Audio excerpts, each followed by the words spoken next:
the warmth of her palm pressed to mine, I finally allowed that, yes, this was real. They were alive. I could have choked on my relief. Alex started to haul me aboard, but I pulled back. "Wait," I said. "The others." She looked past me, exhaled. "Okay," she said, then swung the shotgun up past my cheek, rested it on the ledge of my shoulder, and fired behind me. It felt as though someone had banged a pair of cymbals inside my head. Over the ringing in my ears, I made out the screech of air exiting punctured wounds. Punctured armor. Shit. Over the ringing in my ears, I made out the screech of air exiting punctured armor. Alex barely paused. Unhooking the cargo straps, she stepped free. "But we'd better move it." She hopped off the semi and landed beside me, firing off 2 more shots at charging drones. Turning to the truck, I jumped on the runner and stared through the passenger window at my brother. "Patrick!" He was way too focused to celebrate a return from the dead reunion. "Focus," he said. "We got work to do." His hand rooted in the backpack resting on the bench beside him. "Use this." I saw my preferred weapons glinting inside. "My bailing hooks!" "Better. Let me go back. Let me go back to right under Patrick, please."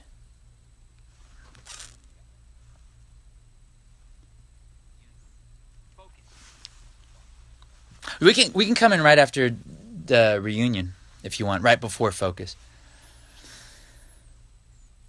Thank you. "Focus," he said. "We got work to do." His hand rooted in the backpack resting on the bench beside him. "Use this." I saw my preferred weapons glinting inside. "My bailing hooks!" "Better." He came up instead with what looked like a power drill and slid it across the seat to me. I reached through the window and caught it by the handle. A nail gun. Behind me, I heard Alex fire and fire again. Through the windshield, I could see more drones sprinting toward us. I removed the muzzle guard so it actually fires nails like in the movies. Patrick revved the engine. "Now, get going." I hopped down. Patrick dropped the truck into gear again and shot forward, chewing through the waves of drones just before they reached us. With Patrick covering our backs, Alex and I went shoulder to shoulder and faced the foundation. Drones left their positions among the floating slabs, streaking toward us. The husks were distended, sorry. Let me grab a little sip. "Hello, Brian."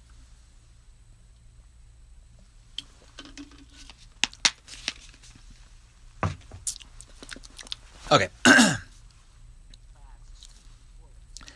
The husks were distended to their breaking point.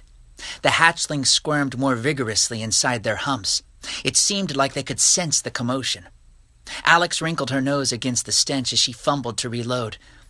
"Is that—" "The hatchlings," I said. "They reek." The drones were closing in, and Alex was still struggling with the shells. I raised the nail gun, gripping it with both hands. The strip of nails swung beneath my fists like an ammo belt. I pinged off a shot with a pneumatic, but it fell short. Sorry. Can I come in after ammo belt, please?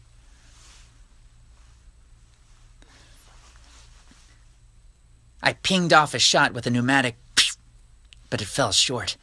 It took another try for me to figure out the range, but then I sank a 16-penny nail into the face shield of a drone. For a second, nothing happened.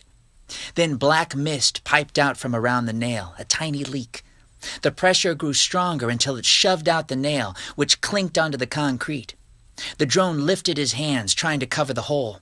Air blasted through his fingers. His hands flew away as the pinhole expanded, blowing out more chunks of face shield until the entire mask disintegrated into an oil well burst. Newton's third... fuck me. Yeah, in an oil well. Oh, I mean, F me, sorry.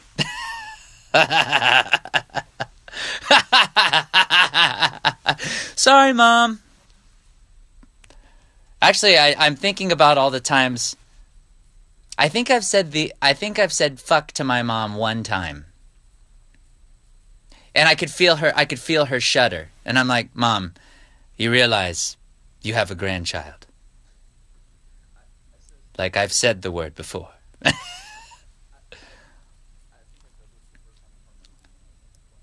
Oh, yeah. Yeah, yeah. Yeah. Yeah. Oh, sure. Yeah, yeah, yeah. Okay. Air blasted through his fingers. His hands flew away as the pinhole expanded, blowing out more chunks of face shield until the entire mask disintegrated into an oil well burst. In, not into. Okay. In. Okay. Air blasted through his fingers. His hands flew away as the pinhole expanded, blowing out more chunks of face shield until the entire mask disintegrated in an oil well burst. Newton's third law kicked in and shot him back onto his butt. The suit sat there, an empty shell. Alex and I looked at each other. A smile tugged at her mouth, but I could see that her lips were trembling. Her fingers shook too as she slotted the next shells into the magazine tube beneath the barrel. Fighting off panic, we turned and mowed down the advancing drones. Between them, we caught glimpses of the Foundation. One of the husks started to give way. For an instant, I could make out a suggestion of the child's body it used to be, and then it was just stretched skin, a shape distorted beyond recognition. A fissure opened in its side with a moist yielding. Moist! Hashtag favorite word. Okay. A fissure opened in its side with a moist yielding. I swear I saw a long finger poke out through the gap. The other husks wriggled. Okay, the other husks wriggled. Okay. The other husks wriggled and bulged. If we waited any longer, we were going to find ourselves in the middle of a massive hatch. I couldn't imagine what the things inside would look like, or what they'd do to us. We unleashed another volley at the drones, clearing enough space for us to turn and run to the factory. Over on the parking lot, Patrick was wheeling the semi-truck into tight donuts, crushing his attackers. None of the drones could get close to the cab. Not yet, anyway. Alex and I wheeled around the corner of the cannery and through the rolled back doors.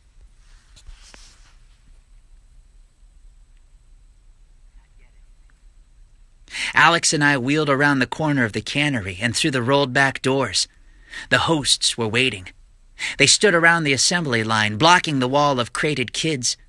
Some were strangers, but a few weren't. Mr. Tomasi, the Durant brothers, Gene and Billy Joe, Afa Sibida, a dreadlocked Tongan. Sabanda, sorry.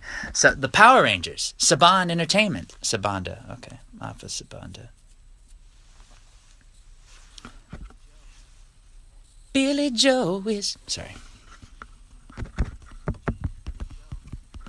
Afa Sabanda, a dreadlocked Tongan ranch hand who used to work McCafferty's harvests. It was always worse when you knew them before. Their eyeless faces showed no humanity, no sign of who they had been. And yet, you could still recognize them. Mr. Tomasi was nearest. He'd been one of my favorite teachers. He'd taught me Lord of the Flies. He'd once told me I was a good writer, that I should think about college. He likened to listen to baseball on the radio. He liked. He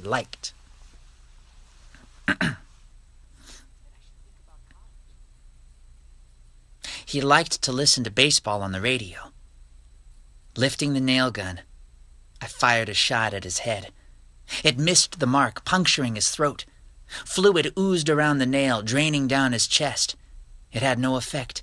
It kept on coming toward me, and Alex, just like the others, coming toward me and Alex. Yeah.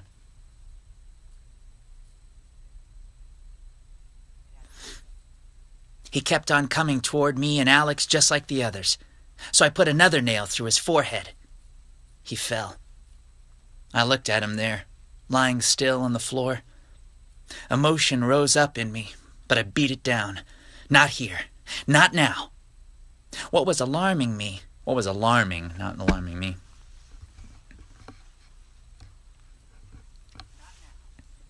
What was alarming wasn't what I'd done to Mr. Tomasi. What was alarming was that I could force myself to get over it. The kids erupted, banging their locked crates. "Get me out! Over here! Kid, over here!" Alex blasted away, the scattered buckshot taking out 2 hosts at a time. I shot the hosts on either side of Mr. Tomasi, clearing a path to the kids. While the remaining hosts descended on Alex, I hurled the bodies, hurdled.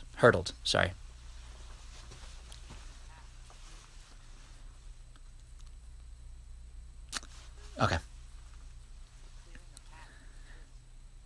While the remaining hosts descended on Alex, I hurdled the bodies, ran to the cages and started unlatching them as fast as I could. It took everything I had not to look over my shoulder every 2 seconds. The first few kids spilled out and ran away. I shouted at them, doing my best to keep the fear from my voice. I shouted at them, doing my best to keep the fear from my voice. "Help me open these! Open the other cages!" First one girl stayed to help, and then another. The more we freed, the more helped free other kids. They poured forth, tumbling over the conveyor belt. Alex cried out, and I turned and looked over the current of fleeing kids to see Afa swat her to the ground. He was the last host standing. He drew back a powerful arm. A single punch would knock her unconscious, or worse. Pure dread chilled my veins, freezing me to the spot. A half-second passed, an eternity of wasted time before I shattered free. I ran to Alex, sliding over the conveyor belt, and slammed into Afa from the side just as he threw his punch. My weight barely budged him, but the impact was enough to make him swing wide. His fist smashed into a metal control box, knocking it off the wall.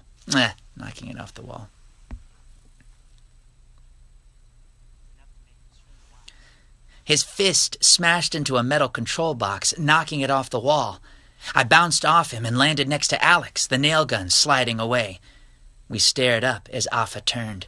His hand was badly damaged from the blow. His pinky was missing, the stub sending out a jet of fluid. His middle and ring fingers dangled from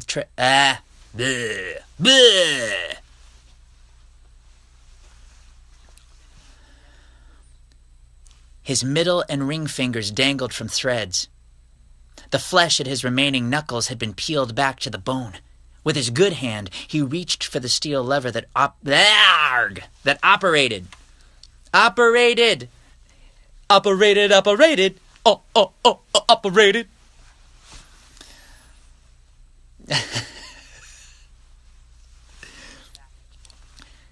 With his good hand, he reached for the steel lever that operated the conveyor belt and wrenched it free.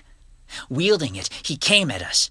I could hear the semi-truck revving outside and the smack and hiss of the undercutter blades tearing through drones. Yeah. Wrenched. Got it.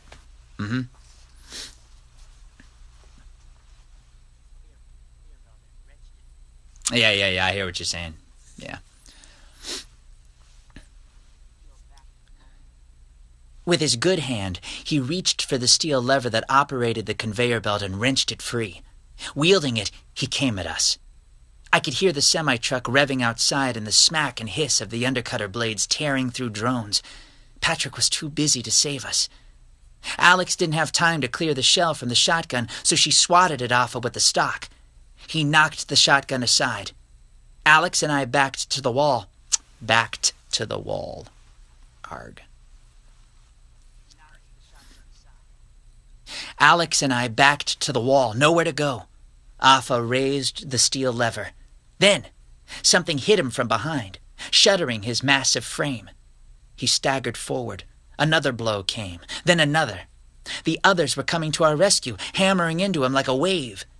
He wheeled around. A few of the smaller kids flew free, but more and more tackled him until he was brought down to his knees. He fell onto his hands, kids tumbling over his frame. The steel lever clanged on the floor, spinning slowly until one end kissed my feet. I grabbed it, stood up. Everyone get back, I shouted. The kids peeled off Afa in all directions, his giant frame exposed like that of a breaching whale. I wound up with the lever, waiting until I had a clear shot. Afa's head swung up to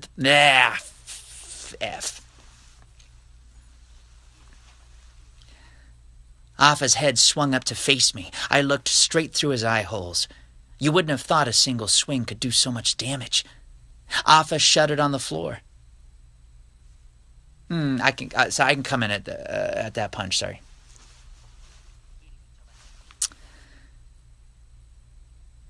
Okay. I see what you're doing. Yeah, sorry. I didn't realize you were going back that far. My bad. Okay, cool.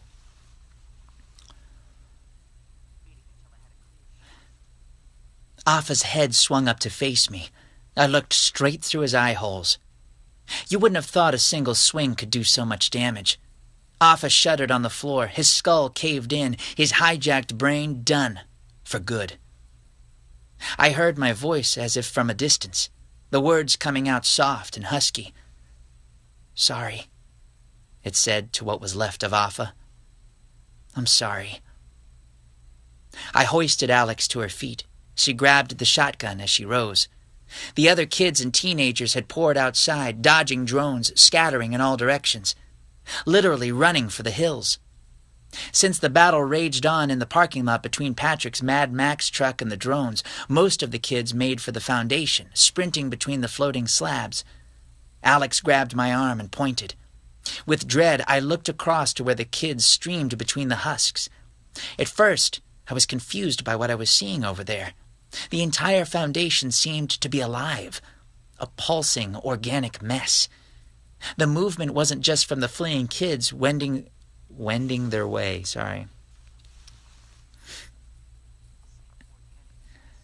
The movement wasn't just from the fleeing kids wending their way through the slabs. It was on the slabs, too. The husks no longer resembled children at all. The humps stretched up so high they looked like giant eggs set on end. The walls of flesh were pulled taffy thin. Beneath the translucent sheets of skin, bipedal creatures stirred, finding their feet. They reared up, shoving their arms wide, clawing at the husks to get free. The panic I'd done my best to tamp down inside erupted, pin-pricking my skin, putting a sheen of sweat across the back of my neck. "Oh my God, Chance," Alex said. "It's happening."